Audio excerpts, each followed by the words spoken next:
The president needs to tell us what's the end game. Is it truly to deport every single person here in the country? If the shoe's on the other foot and the Biden administration would send federal agents into Oklahoma, Oklahomans would be very, very frustrated. Rhode Island, they have a wind project that they did everything right. They've been working on it for 8 years. They have all their permits. They're 90% complete, and they just get the plug pulled on them. That is un-American. Okay. You said that's un-American to do that. That's un-American. Kevin Stitt is governor of Oklahoma. He's also an enrolled member of the Cherokee Nation and chairman of the National Governors Association, which put him at odds recently with President Trump during a meeting here in Washington.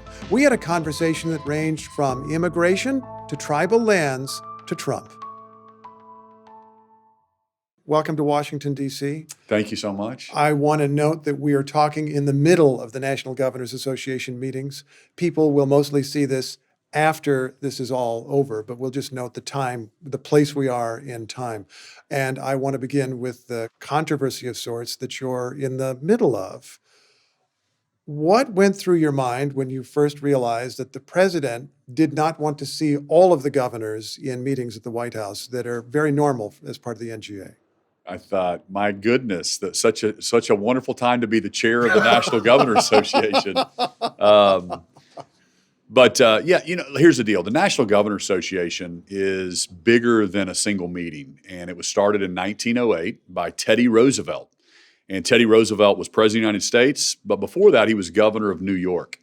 And so he started the National Governors Association to bring Republican governors, Democrat governors together. He believed in states' rights. He believed having different voices at the table, and this idea of federalism that we believe that the federal government should be limited, and the power belongs to the states or the people. That's what we believe. We believe that Maryland is different than Oklahoma. Oklahoma is different than Texas, or different than Florida, or different than California, and that's okay. And so we want to get back to that. So I think that it's a very, very important organization. And so, the president can ask whoever he wants to the White House. But I just simply said, hey, if it's not going to include all the governors, I represent all 50 governors, we can't facilitate it from the National Governors Association. So that's where the confusion got, and everybody was saying, well, you've canceled the meeting, and the press was running with stuff. And of course, I didn't cancel a meeting. I just simply said, we can't facilitate it from the National Governors Association. When the president called you, as I believe he did at one point, how do you think about your different roles in that moment? You're the governor of Oklahoma. You're a Republican. You've been supportive of the president. You're also friends with people that he wanted to exclude. You're a citizen of the United States. How do you manage all of that? You're the head of the NGA. Yeah, well, I mean, we had a conversation, and I think that the president was confused about the two different meetings. I don't think the staff did a very good job of briefing the president. There's a meeting and a dinner. And so after the phone call, the president said, no, it was my intention to invite everybody to the meeting, to the governor's meeting. And so I clarified that. We got those invitations out. Now there's been some other further confusion around that business meeting. So just a lot of confusion around that. But after that call, we literally got an invitation out to every single governor for the business portion of that meeting. And the president's he's got a tough job and can't imagine all the things he goes through. But I've tried to tell all of my Democratic colleagues and all the Republican colleagues, hey, it's important to have a good relationship with our federal partners. When Biden was in office, I sent all of my cabinet secretaries 3 times a year to meet with their federal counterparts, right? Whether it's USDA or Buttigieg when he was the transportation secretary.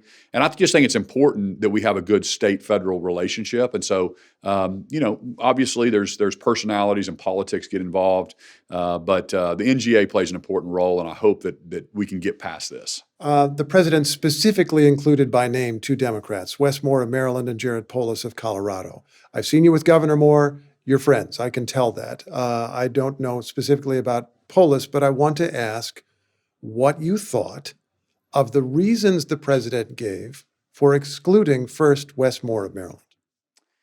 Well, he didn't really give me any reasons for Wes. Said he's a bad governor, and other than that, it was hard to tell. But go on. Yeah. And so first off, I just want to say I have a lot of respect for Governor Moore, and I think that's what Americans want to see. And that's why I did a TED Talk with Matt Myers, the governor of Delaware, and that's why I've done that's why I'm part of the National Governor Association. A red state governor, Republican governor from the state of Oklahoma, I would have never had these relationships to meet a guy like Wes Moore, who's a Democrat governor of Maryland, and become friends with him and understand his heart for, he's a great American. He loves this country. He served in the military. He loves the citizens of Maryland. And what I think Americans would find very interesting is we agree on much more than we disagree. We can have great conversations about permitting reform, the need for reliable, affordable energy, immigration reform.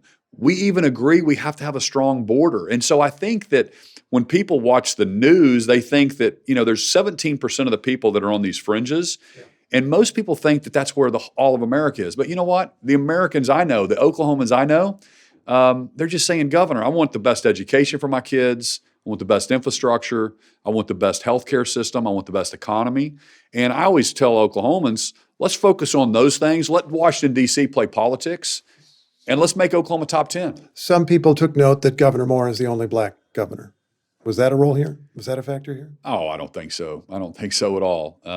I think there's politics involved, and I can't speak to the reason, but no, I don't think that has anything to do with it. The stated reason for Governor Polis being excluded is that there is a woman in state custody that Trump once released, a woman involved in a voting case. As someone who believes in federalism, which you mentioned, what do you make of the president saying, I want to pressure the governor of Colorado in that way to get someone out of state custody? I mean, he's the president of the United States. He uses his bully pulpit, and that's part of something we all do as politicians to push our agenda. But Governor Polis, it's his decision to not do that, and I respect that. We have to believe in states' rights. And I think that's the big thing that really frustrates Americans right now. And let's say Kamala Harris would have won. Oklahoma doesn't want to turn into California. And right now, Minnesota doesn't want to turn into Florida. Or we can't have such a strong federal government that it's a one-size-fits-all. Our founding fathers specifically took the power and said, you know what, there's going to be states and there's going to be federal government, and we're going to delineate those powers and those authorities, and we're going to give most of the power to the states. And that was such a brilliant move because now we have 50 different laboratories of democracy, and what happens in Utah should be different than than Idaho or than Maryland. And so again, those are just two people, trying to use their bully pulpit, and that's it is what it is. Are you saying the president can have an opinion, but should largely stay out of state matters where it's state authority? That'd be what I would say. Yes, I would say the president's going to do it needs to lead our country, needs to put forward different ideas, and then the legislature or the Congress has to pass those. But where the states have authority, it doesn't matter if it's Biden in the White House or if it's Trump or the next administration. We have to respect state sovereignty. I think that's a very critical point. I'm glad you mentioned Minnesota. During the immigration operation in Minnesota, you spoke out and expressed concerns about it. Why did you think it was important to speak up at that time? Yeah, well, first off, Oklahoma, this is something that'll amaze people. We are number 3 in the country behind Texas and Florida in true numbers of turning over violent criminals to ICE and getting them out of our state, okay? So there's broad agreement. We need a strong border, and we need to get criminals out of our country, okay? But when we saw, federal agents in states, a sovereign state, and I started thinking to myself, if the shoe's on the other foot and the Biden administration would send federal agents into Oklahoma to enforce a law that he thinks is important, Oklahomans would be very, very frustrated, right? So I just call a spade, and I said, the president needs to tell us what's the end game. Is it truly to deport every single person here in the country? I don't think that's what America wants. We need immigration reform now, and I think we're overthinking this issue. I really do. I think other countries have figured it out, and we need to match employers with employees, and the states need to control those workforce permits. We're closer to our agriculture community. We're closer to our construction community. We're closer to the hospitality needs of our citizens. And why are we not giving 3-year work permits? As long as you've got a job and an employer is vouching for you, now we know who's here legally. They're paying taxes. If you break the law, you're out. If you're on government services or you're taking advantage of Medicaid and not working, you're out. But this is a simple solution that other countries have figured out. What would happen in Oklahoma if everybody here without legal status, who is working a job, disappeared tomorrow? What would happen? I mean, it'd be devastating. I mean, I went down. I was in a very rural community. Trump voters. Trump won all of Oklahoma. So I went down and talked to a rural part of our state. These are Trump voting Oklahomans and from the rural part of our state. And I asked them these questions. I said, "What are you guys thinking about this immigration issue?" Just like I said, Governor, Trump won. He won on the issue of border security. We absolutely need to vet people coming into our country. We absolutely need to get criminals out. But they also whispered to me and they said, I run a construction company. I own a company that does this. I'm a farmer, and I have some illegals that work for me, and they're like family. They've been here for 15 years. They go to church with us. Their kids go to school. They're great people. They're trying to get workforce permits, and we can't figure it out. And that's why they're saying, Governor, you need as the governor to be able to issue these workforce permits so they can pay taxes, they can be here legally, and they can work. I'm not saying give them a citizenship. But let's figure this out because it would devastate the different industries across the country. And you can talk to the Wisconsin dairy farmers or the Vermont dairy farmers or the fisheries in Louisiana. We all need labor at some level, and workforce is very important for states and for our economy, and we need to figure this out. If it was up to you, would you be giving those permits to people who are already here, who are here now? As opposed to saying you've got to leave and come back and reapply? I absolutely would. I would figure this out, and I know it's nuanced, but I think that's where the American people are. You could make the argument they have to leave and then come back, or I don't think that's practical either. But now, even from the people that say let's get everybody out, think about this for a second. If everybody either an employer had to vouch for them and they were here, now you know who the non-workers are. Or you know who the gangbangers are, the people that don't have a job. You get them out. The countries that do this, they don't have the crime because they don't overthink this thing. And so I just think this immigration piece has been so politicized, and now it doesn't feel like Congress is going to do anything until after the midterms because Democrats think they're winning on it, Republicans think they're winning on it, and there's just this stalemate. But states should be at the table to lead on this issue. States build bridges and roads. We are hiring teachers and building schools. It's not the federal government that builds and teaches our kids. So why do we give this to the federal government to handle the immigration? Give it to the states. A lot of Republicans, the president included, connect illegal immigration with other issues. The president has repeatedly, since about 2016, stated the belief that people without status are voting and voted against him by the millions. Has that ever happened in Oklahoma? You know, in Oklahoma, I'm glad you're asking about this. I believe you should have to show an ID. I think that's normal. It's already law in Oklahoma. Mm-hmm. I can't walk up to the voting booth and look at the sheet of paper and go, yeah, that's me right there. That feels weird to me. I think it feels weird to most Americans. I have to show my ID and say, I'm Kevin Stitt. There I am on the list. And they hand me a paper ballot. I fill it out. It goes into a machine. We keep it. Oklahoma's election laws are fantastic. I wish every state had that. We have some states right now in America that are sending out ballots just to every single person. They just mail them out. There's no real control. So I think that is a problem. How you prove, I think that ID is a very normal thing. So I think that's the big picture we're trying to get to. I get it, but do you think that this happens? Because this seems to make it very difficult to imagine a solution if the president believes people here without status are voting. There's no way he would agree to let them stay here to work. But it doesn't seem to be happening. I should just note there's no evidence of more than a handful of cases over many years. I don't think there's a broad. Yeah, I don't think there's a broad issue with I think there's problems state by state, but nationalizing our federal election system, I don't think is the solution either. Which is the thing the president has talked about recently. It needs to belong to the state level. We need to tighten it up. I think we should. It's already a law, by the way, that you have to be a U.S. citizen to vote. So we need to somehow make sure that's happening. What the solution is, I'll let Congress kind of debate that. But I will also say, even my Democrat governor colleagues, they're not trying to get illegals here to turn them into voters. I don't believe that's what Democrat politicians are trying to do. And just like Republicans get a bad rap that people think that Republicans don't like immigrants, that's not true.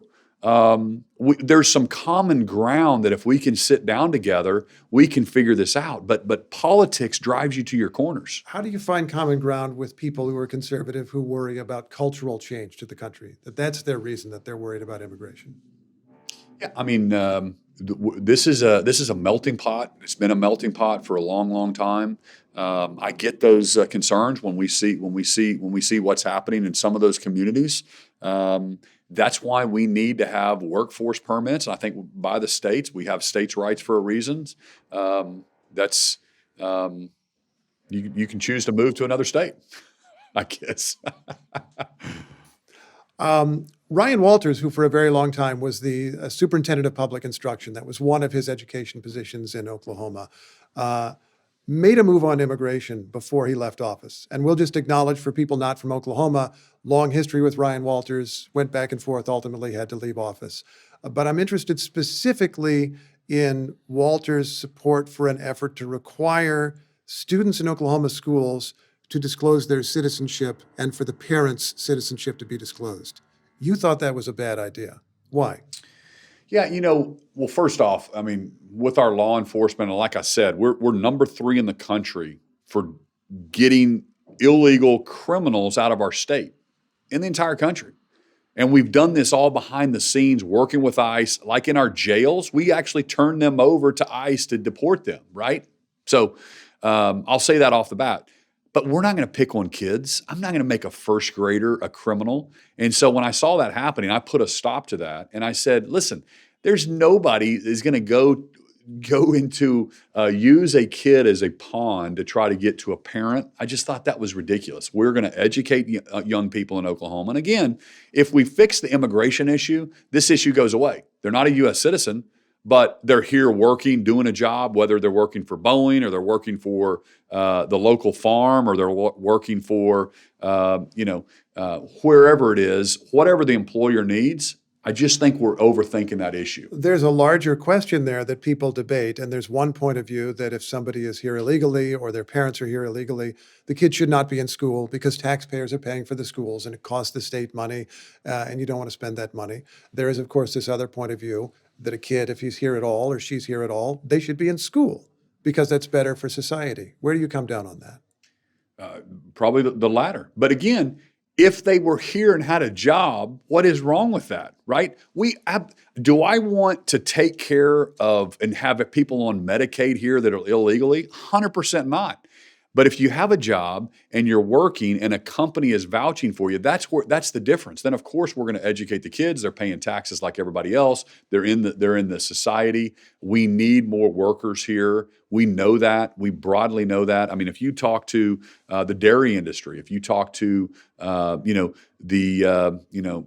let's say big sheep farmers, they already have these certain visas, and we have a lot of people, Peruvians, that come in and they'll have a 3-year contract for sheep herders. And so there are solutions, but the federal government is way too slow, and we would absolutely kill some of these industries if we don't have some kind of immigration thought process to how we have companies vouch for them. I appreciate you saying Peruvians in Oklahoma, because I think maybe people who haven't been there don't appreciate that it's a rather diverse place, maybe more diverse than they would realize. Oh yeah, absolutely. Well, I'm an American Indian. We have 400,000 natives, proud of our heritage in Oklahoma. But yeah, I mean, very diverse people in Oklahoma. I want to ask about that. I want people to know, if they don't, that you're an enrolled member of the Cherokee Nation. What does that identity mean to you personally? Yeah, very proud of my heritage. But I would differ in the fact that a lot of people think that, well, Indians are owed something, or they need special treatment, or I, if you read anything about me in Oklahoma, I'm in a little bit of a conflict with some of the tribes because I don't believe we should be divided based on race, right? I think we should be a meritocracy. It doesn't matter if you're black or white or Hispanic or Asian or American Indian. We're all Americans. Go chase the American dream. There's no such thing as equal outcomes, only opportunities. And I went to public schools, then I went to Oklahoma State, then I started a business. I've lived the American dream. I started my company with $1,000 in a computer. My parents weren't wealthy, and I created a company in America. This only in our country. We live in the greatest country in the world, and I'm just afraid that we're teaching young people that, because of my race, I deserve this, or I should get something special. And I think that's a loser strategy. We can't teach that to the young people. We want you to go dream, work hard, achieve things. If you invest capital, take risks, work hard, get an education, you should be rewarded for that. Couple of follow-ups on that. I don't want to get into all the details, but it's because it's complicated, but we should explain for people that part of Oklahoma was historically Indian territory. There are tribal lands there. There have been lawsuits for many years before you were governor over who has authority where. There was even a Supreme Court ruling. And the question on the table for you is, what authority, if any, does the state have to enforce state law on tribal lands? There's a court ruling that's found that you don't have that authority. You're even being sued by some of the Indian nations over this right now. What is your fundamental concern in asserting state authority to enforce state law on tribal lands? Sure, absolutely. Well, first off, the case was called the McGirt case, and he was a child rapist. And in a 5-4 decision, Gorsuch was the fifth vote. Conservative justice, yeah. Conservative justice that said that the reservation still exists in Oklahoma. Even though we disbanded our reservations at statehood, 1907. We allowed it out all of our land, 160 acres at a time. It used to be a reservation, and it had been bought and sold. Tulsa, Oklahoma now is considered, according to them, half the Creek Reservation and half Cherokee. So what is the fundamental problem with that? The fundamental problem is an Indian, somebody that looks like me, they're saying that I don't have to pay taxes if I live in Tulsa, Oklahoma. But a person of another race has to. But yet our kids all drive on we go to the same schools, we drive on the same roads. That's the problem. That's the rub. They're also saying that the district attorney can't prosecute me for a crime. And so the max penalty to me to do something would be 3 years in prison versus somebody of another race can get 20 years. We have cases right now. 2 guys, same crime on the same day. One is in prison for 20 years. One is out because he's an Indian. That to me is not fair. And this is a huge problem that we need to talk about nationally. We can't have 2 different systems based on your race. I think Justice Gorsuch or tribal leaders would probably say, well, it's not about race, it's about sovereignty. There's this historic nation that was never totally extinguished, and it's still there, and they have certain rights. What are they missing? Well, number one, they're missing that you can't apply the reservation in the Navajo reservation. All that land was held in reserve by the tribes. Okay, so that it's not fee simple land been bought and sold for hundreds of years. Can't apply that here because the state of Arizona doesn't build roads on the reservation. They don't build schools or hospitals. You can't be part of the Medicaid system if you live on the reservation. They have their own healthcare system. Yeah. If you apply that same rule to Oklahoma, think about that for a second. Oklahoma builds roads and bridges and schools, and we police that part. So how can we police and build roads there, but yet all the money from Western Oklahoma is going to Eastern Oklahoma? That'll literally tear our state apart. That's what I try to explain to people is that we have an equalization formula on everything. You cannot have a system where this race doesn't contribute the same amount and has a different sets of rules. How'd you find out you were Cherokee?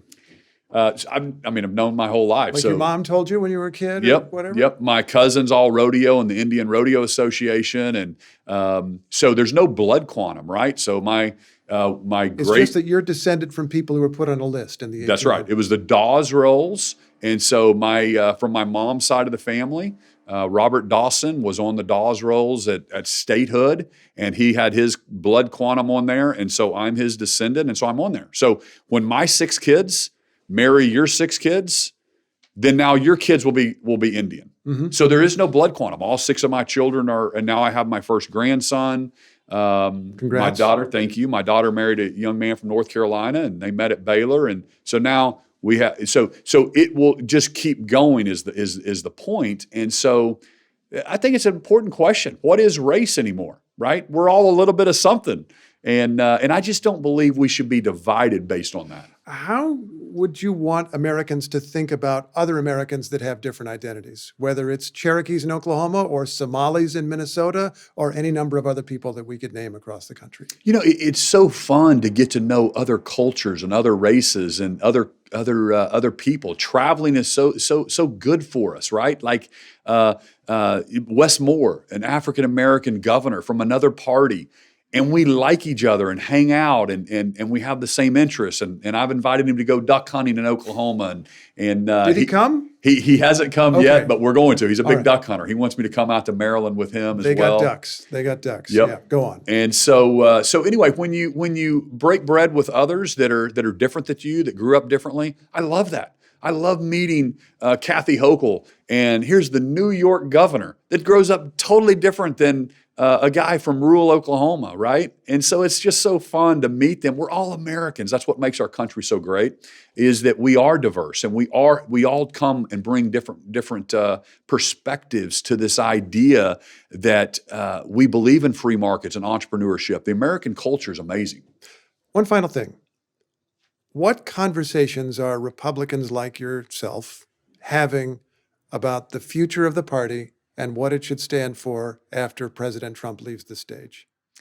Well, I'm trying to just really bring the states forward a little bit right now as my job as the chair of the National Governor Association. But I think if we talk about getting government out of our lives, limiting government, lower taxes, unlocking the entrepreneur spirit, stop the pendulum swings. When I think about, we had President Obama killed the Keystone Pipeline, and then Trump brings it back.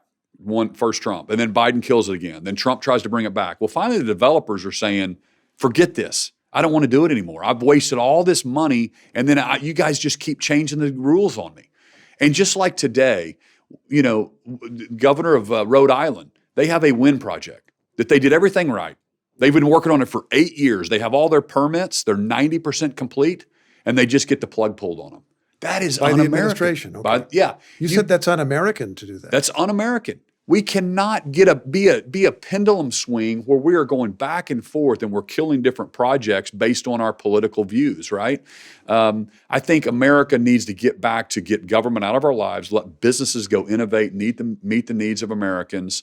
At the same point, what they did to President Trump's businesses and attacking him in the court system in New York and raiding his home in Mar-a-Lago in Florida, that's wrong. At the same sense, we can't, when we get into power, we can't politicize the Department of Justice. That's just such a turnoff for Americans right now. I just think that we have to get back to integrity. We've got to get back to a limited federal government and putting states back in charge. I feel like you're telling me you want to go to the 2012 Republican Party, or name a date, but sometime before 2016. Am I right? I mean, listen, I believe that we should just get back to putting those things forward that we've always done. Governor Stitt, it's a pleasure talking with you. Thank you so much. Thank you.